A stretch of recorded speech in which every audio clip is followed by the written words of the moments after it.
Un plaisir de vous retrouver, mesdames et messieurs. Bienvenue au second numéro hebdomadaire de votre bulletin d'information sur Hémicycle d'Afrique.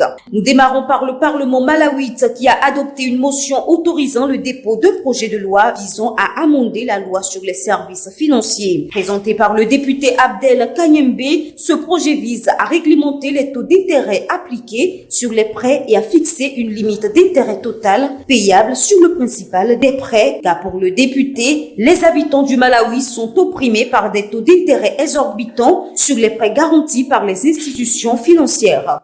Au Sénégal, l'Assemblée nationale a adopté ce lundi 15 novembre 2021 le projet de loi relatif à la seconde modification faite sur la loi de finances rectificative de l'année 2021. La modification du projet de loi se justifie par la nécessité d'assurer les compensations tarifaires de la Société nationale d'électricité du Sénégal, Sénélec, et les pertes commerciales dans les groupements de production pétroliers. Selon le ministre des Finances et du Budget, Abdoulaye Daouda Diallo, les finances publiques bénéficieront de ressources additionnelles de 196 237 millions de francs CFA, un montant additionnel qui sera destiné à la santé, à la protection sociale et à la relance économique du pays. En République démocratique du Congo, avant notre rubrique éclairage, les députés nationaux ont débattu ce lundi 15 novembre 2021 sur la question du projet de loi de finances de l'État exercice 2022. Suivant le document du gouvernement, ce budget est évalué à 20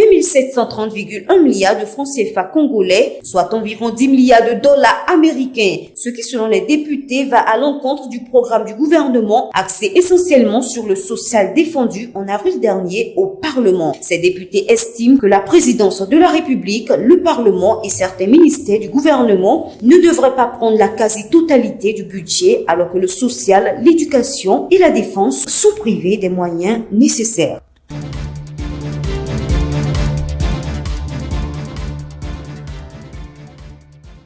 Intéressons-nous en page éclairage au président de l'Assemblée nationale, l'ambassadeur des députés, puisque tous les députés ne pourront pas être chefs au Parlement. Une fois élus par le peuple, les députés doivent élire en leur sein un représentant qui est le président de l'Assemblée nationale. Son rôle est de représenter le Parlement et de diriger les débats de cette Assemblée. Il préside la conférence des présidents qui regroupe notamment les présidents des groupes politiques et des commissions et est chargé de fixer l'ordre du jour des séances plénières. Sœurs et dames, nous voici à la fin de ce numéro. Merci de l'avoir suivi. N'oubliez surtout pas de nous suivre sur nos pages YouTube, Facebook et Twitter et de nous visiter sur notre site internet www.hémicycledafrique.com. À bientôt.